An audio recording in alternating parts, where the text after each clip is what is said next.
नहमदुहु व नुसल्ली व नुसल्ली अला रसूलिल करीम अम्मा बाद फ़अऊज़ु बिल्लाहि मिनश शैतानिर रजीम बिस्मिल्लाहिर रहमानिर रहीम। हज़रात मोहतरम, आइए आज मैं आपसे गुफ्तगू करने वाला हूँ कि मैयत को गुस्ल देने का तरीक़ा क्या है।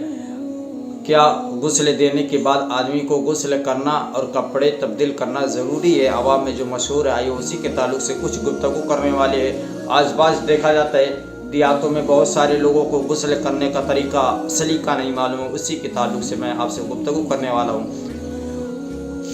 हमारे नौजवान भाई हैं, जो औरतें हैं, जिनको गुस्ल देने का सही तरीक़ा नहीं मालूम है, तो उन्हीं के ताल्लुक़ से कुछ गुफ्तगू करने वाले हैं कि किस तरह से मैयत को गुस्ल दिया जाए, किस तरीके से मैयत को नहलाया जाए, उसी के बारे में बात करने वाले हैं।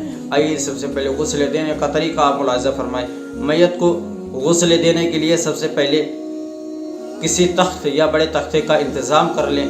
उसके बाद उसको अगरबत्ती या ऊद या लोबान वगैरह से 3 या 5 या 7 दफ़ा चारों तरफ उसको धुनी दें। उस तख्ते को चारों तरफ से उसको धुनी देकर मैयत को उस पर लेटा दें। उस तख्ते पर मैयत को लेटा दें और कोई मोटा कपड़ा नाप से लेकर जानों तक उड़ाकर मैयत के बदन से कपड़े उतार लें।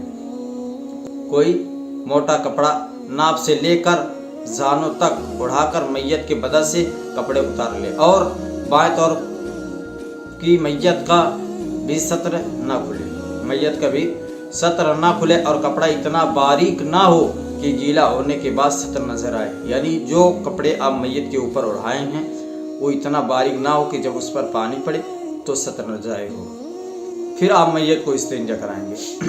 फिर आप मैयत को इस्तिंजा कराएंगे, लेकिन उसकी रानों और शर्मगाहों को हाथ ना लगाएं। उसकी रानों और शर्मगाहों को हाथ ना लगाएं और ना उस पर निगाह डालें, बल्कि अपने हाथ में कोई मोटा कपड़ा लपेट ले और मैयत पर जो कपड़ा पड़ा है उसके अंदर हाथ डालकर इस्तिंजा कराएं। मैयत के ऊपर जो कपड़ा पड़ा है उसके अंदर हाथ डालकर इस्तिंजा कराएं। उसके बाद हदीस पाक में है कि नबी करीम सल्लल्लाहु अलैहि वसल्लम ने हज़रत अली रज़ी अल्लाह तआला अन्हु से फरमाया कि अपनी रान किसी के सामने ना खोलो। अपनी रान किसी के सामने ना खोलो और ना किसी जिंदा या मुर्दे की रान की तरफ नज़र करो। इससे क्या साबित होता है? इससे ये साबित होता है कि अपनी नज़र को किसी की रान की तरफ ना करो और ना किसी की शर्मगाहों की तरफ अपनी नज़र करो। हदीस में है कि हज़रत नबी करीम सल्लल्लाहु अलैहि वसल्लम के वसाल के बाद जब हज़रत अली रज़ी अल्लाह तआला अन्हु ने आपको गुस्ल दिया तो अपने हाथ पर कपड़ा लपेट लिया था। तो जब भी आप भी गुस्ल देने के लिए जाएँ तो अपने हाथों में एक कपड़ा लपेट लें, मोटा कपड़ा। उसके बाद फिर आप मैयत को वज़ू कराएंगे। जैसे नमाज के लिए वज़ू किया जाता है उसी तरीके से आप मैयत को वज़ू कराएंगे। रसूल करीम सल्लल्लाहु अलैहि वसल्लम के साहबजादी हज़रत ज़ैनब रज़ी अल्लाह तआला अन्हा का इंतकाल हुआ तो हज़रत उम्मे उतिया रज़ी अल्लाह तआला अन्हा और उनके साथ कुछ ख़वातीन ने गुस्ल दिया तो नबी करीम सल्लल्लाहु अलैहि वसल्लम ने उनको हुक्म दिया कि पहले वज़ू के आज़ा से गुस्ल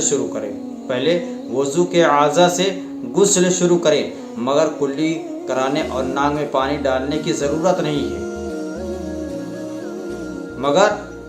नाक में पानी डालने और कुल्ली कराने की ज़रूरत नहीं है। हाँ, अगर मैयत हैज़ो नफास या जनाबत की हालत में है तो कुल्ली कराना और नाक में पानी डालना चाहिए।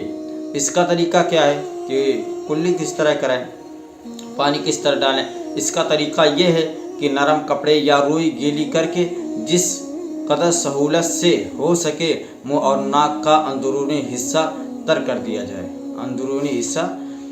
जाए।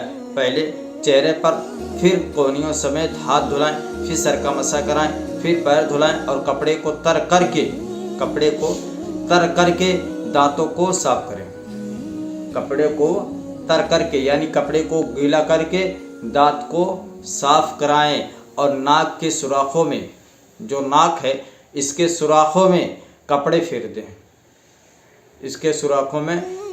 दें। नाक और कान में روئی رکھ دیں تاکہ پانی اندر نہ جانے پائے پھر سر کو صابن وغیرہ سے خوب اچھی طریقے سے دھوئے، پھر میت کا بائیں کروٹ پر لٹا کر بیری کے پتے ڈال کر پکایا ہوا پانی نیم گرم کر کے 3 مرتبہ سر سے پیر تک ڈالیں، یہاں تک کہ وہ پانی تخت کو لگے ہوئے میت کے جسم تک پہنچ جائے۔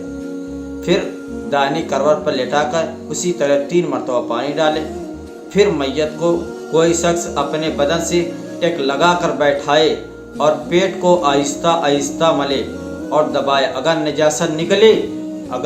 نجاست نکلے تو اس کو صاف کر دے۔ پھر میت کو بائیں کروٹ پر لٹا کر فوراً پڑا ہوا پانی سر سے پیر تک 3 دفعہ ڈالے اور کسی صاف کپڑے سے بدن کو صاف کر دے۔ حدیث پاک میں ہے کہ حضرت نبی کریم صلی اللہ علیہ وسلم نے اپنے صاحبزادی رضی اللہ تعالیٰ عنہ کے انتقال پر ام عطیہ رضی اللہ تعالیٰ عنہ کے ساتھ غسل دینے والے عورتوں کو حکم دیا کہ 3 دفعہ یا 5 دفعہ یا اس سے زیادہ اس کو غسل دو، اور ہو سکے تو بیری کے پتوں اور پانی سے غسل دو، اور آخری دفعہ کا کفور بھی اس میں ڈالیں، اور میت کو غسل دینے والوں کے لیے میت کو غسل دینے کے بعد غسل کرنا ضروری نہیں ہے، البتہ کرنا مستحب ہے۔ اور اسی طرح بہتر ہے کہ کپڑے بھی تبدیل کر لیں، تاہم اگر کپڑوں میں کوئی نجاست نہ ہو تو کپڑے تبدیل کرنے کی ضرورت نہیں ہے۔ اگر کسی کو کوئی سوال ہے تو کمنٹ میں کریں، انشاءاللہ تعالیٰ آپ کے سوالوں کا جواب دیا جائے گا۔ استغفر اللہ ربی من کل ذنب واتوب الیہ۔ السلام علیکم ورحمۃ اللہ۔